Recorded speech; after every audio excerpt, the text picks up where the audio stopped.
Hello friends, मैं Sumit Kumar success proud का मैं आपका स्वागत करते हैं। फ्रेंड्स, आज हम देखेंगे बाल विकास एवं शिक्षा शास्त्र के कुछ इंपॉर्टेंट पॉइंट्स जो आपके सीटेट एग्जाम के लिए काफ़ी महत्वपूर्ण साबित होंगे। अभी आगामी जो है आपका जो है समय बहुत कम है। आपका सीटेट का एग्ज़ाम जो है 31 जनवरी को होने वाली है।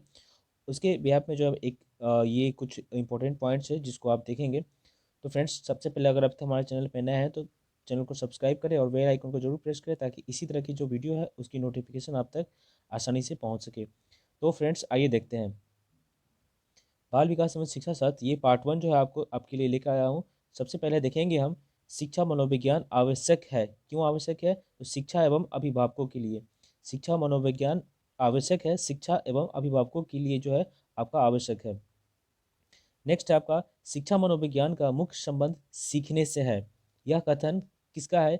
यह कथन जो है आपका शारे एवं टिलफोर्ड का है। शारे एवं टिलफोर्ड ने ये कहा था कि शिक्षा मनोविज्ञान का मुख्य संबंध जो है सीखने से है। इसका मुख्य काम जो है सीखने से ही है, उनका ये कथन है। नेक्स्ट है, जैसे आपसे अगर प्रश्न पूछता है कि शिक्षा मनोविज्ञान का मुख्य संबंध सीखने से, यह किसका कथन है? तो आपका सही आंसर हो जाएगा शारे एवं टेलफोर्ड का। नेक्स्ट है मनोविज्ञान की आधारशिला किस पुस्तक में रखी गई है? मनोविज्ञान की आधारशिला यानी साइकोलॉजी की आधारशिला किस पुस्तक में रखी गई है? तो वो पुस्तक है मनोविज्ञान के सिद्धांत में।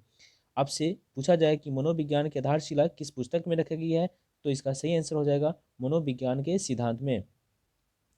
नेक्स्ट है अमेरिका में प्रकाशित प्रिंसिपल ऑफ साइकोलॉजी के लेखक है। अमेरिका में प्रकाशित प्रिंसिपल ऑफ साइकोलॉजी के लेखक है। इसका सही आंसर हो जाएगा विलियम जेम्स। यानी अमेरिका में जो प्रकाशित पुस्तक है जिसका नाम था प्रिंसिपल ऑफ साइकोलॉजी, उसके लेखक विलियम जेम्स हैं।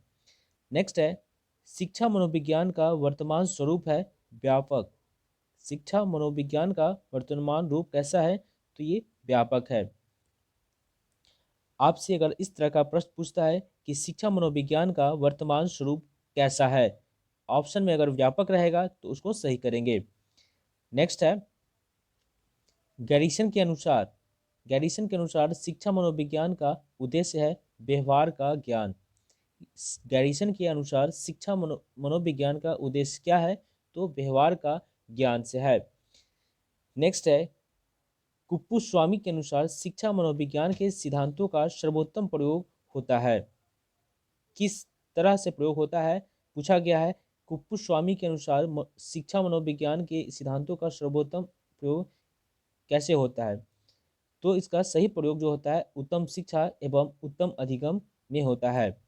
कुप्पुस्वामी से हम देखेंगे, कुप्पुस्वामी एक साइकोलॉजिस्ट थे जिन्होंने जो है उन्होंने ये बताया था कि जो मनोविज्ञान का सिद्धांत का सर्वोत्तम यानी सबसे बेहतर प्रयोग जो होता है वो उत्तम शिक्षा एवं अधिगम प्राप्त करने में होता है।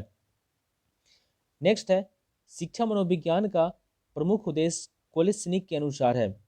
शिक्षा मनोविज्ञान का प्रमुख उद्देश्य कोलेस्निक के अनुसार है। तो इसका होगा शिक्षा की समस्याओं का समाधान करना। शिक्षा की समस्याओं का समाधान करना। अगर देखिए आपसे अगर पूछा जाए कि शिक्षा मनोविज्ञान का प्रमुख उद्देश्य कोलसेनिक के अनुसार कैसा है, यहाँ पे साइकोलॉजिस्ट अगर के नाम चेंज हो जाएंगे तो उनका जो है थॉट्स भी चेंज हो जाएगा। जैसे आपने ऊपर वाले में देखा, ऊपर वाले पॉइंट्स में कि कुप्पुस्वामी के अनुसार, यहाँ कुप्पुस्वामी की बात की जा रही है, तो कुप्पुस्वामी की बात की जा रही है तो इसका देखिए क्या हो जाएगा आपका उत्तम शिक्षा एवं अधिगम से, उत्तम शिक्षा एवं अधिगम से संबंधित हो जाएगा। उसी तरह शिक्षा मनोविज्ञान का प्रमुख उद्देश्य पूछा जाए आपका कोलसेनी के अनुसार तो शिक्षा की समस्याओं का समाधान करने से हो जाएगा। नेक्स्ट है कैली के अनुसार शिक्षा मनोविज्ञान के उद्देश्य है 9। कैली के अनुसार शिक्षा मनोविज्ञान के उद्देश्य हैं, कितने उद्देश्य हैं? तो 9 उद्देश्य हैं। अगर आपका पूछा जाए कि कैली के अनुसार शिक्षा मनोविज्ञान के कितने उद्देश्य है, ऑप्शन में अगर रहे 7, 8, 9, 10 इत्यादि रहे तो आप जो है 9 को सही करेंगे। नेक्स्ट है स्किनर के अनुसार शिक्षा मनोविज्ञान के सामान्य उद्देश्य हैं। स्किनर के अनुसार शिक्षा मनोविज्ञान के समान उद्देश्य है। देखिए एक ही प्रश्न को जो है अलग अलग मनोवैज्ञानिकों का जो है अलग अलग थॉट्स था, एक ही प्रश्न पूछा जाएगा, लेकिन अगर आपका केवल साइकोलॉजिस्ट का नाम उसमें ऐड कर देता है तो उसका आंसर कुछ अलग हो जाएगा, डिफरेंट हो जाएगा। जैसे आपने देखा कि स्किनर के अनुसार शिक्षा मनोविज्ञान का सामान्य उद्देश्य था, तो इसका सही आंसर हो जाएगा बाल विकास, यानी बालक का विकास से संबंध हो जाएगा। नेक्स्ट है, स्किनर के अनुसार शिक्षा मनोविज्ञान की विशिष्ट उद्देश्य है। यहाँ समान उद्देश्य की बात की जा रही थी और नीचे जो है आपका विशिष्ट उद्देश्य का बात किया जा रहा है कि स्किनर के अनुसार शिक्षा मनोविज्ञान का समान उद्देश्य बाल विकास से था। वही स्किनर के अनुसार शिक्षा मनोविज्ञान के विशिष्ट उद्देश्य, अगर विशिष्ट उद्देश्य अगर उसमें ऐड कर दिया जाए तो आपका आंसर चेंज हो जाएगा। तो बालकों के वांछनीय व्यवहार के अनुरूप शिक्षा के स्तर एवं उद्देश्यों को निहित करने में सहायता करने के लिए। नेक्स्ट है आपका, शिक्षा मनोविज्ञान के क्षेत्र में वह सभी ज्ञान और विधियां सम्मिलित है जो सीखने की प्रक्रिया से अधिक अच्छी प्रकार समझने में सहायक है। यह कथन है ली का। शिक्षा मनोविज्ञान के क्षेत्र में वह सभी ज्ञान और विधियां सम्मिलित है जो सीखने की प्रक्रिया से अधिक अच्छी प्रकार समझने में सहायक है। यह कथन किसका है? पूछा गया है प्रश्न में कि शिक्षा मनोविज्ञान के क्षेत्र में वह सभी ज्ञान और विधियां सम्मिलित है जो सीखने की प्रक्रिया से अधिक अच्छी प्रकार समझने में सहायक है। यह कथन किसका है? तो यह कथन ली का है। नेक्स्ट है, गेट्स के अनुसार शिक्षा मनोविज्ञान की सीमा है। गेट्स के अनुसार शिक्षा मनोविज्ञान की सीमा है। गेट्स साइकोलॉजिस्ट हुए हैं। इनके बारे में पूछा गया है कि इन्होंने जो बताया था कि शिक्षा मनोविज्ञान की सीमा है, तो वो है आपका आंसर हो जाएगा आपका अस्थिर एवं परिवर्तनशील। गेट्स के अनुसार जो है इन्होंने जो है शिक्षा मनोविज्ञान की परिभाषा दी, उसमें इन्होंने बताया कि शिक्षा मनोविज्ञान की सीमा अस्थिर एवं परिवर्तनशील है। नेक्स्ट है, अवस्था विशेष के आधार पर ही हमें किसी को बालक, युवा या वृद्ध कहना चाहिए। यह कथन किसका है? तो ये कथन जो है आपका फ्रोवेल साहब का है। अवस्था विशेष के आधार पर ही हमें किसी बालक या युवा या वृद्ध को वृद्ध कहना चाहिए। यह कथन किसका है? तो यह कथन फ्रोवेल साहब का है। नेक्स्ट है, हर्बर्ट के अनुसार शिक्षा सिद्धांतों का आधार होना चाहिए। कैसा? शिक्षा हर्बर्ट के अनुसार शिक्षा सिद्धांतों का आधार कैसा होना चाहिए?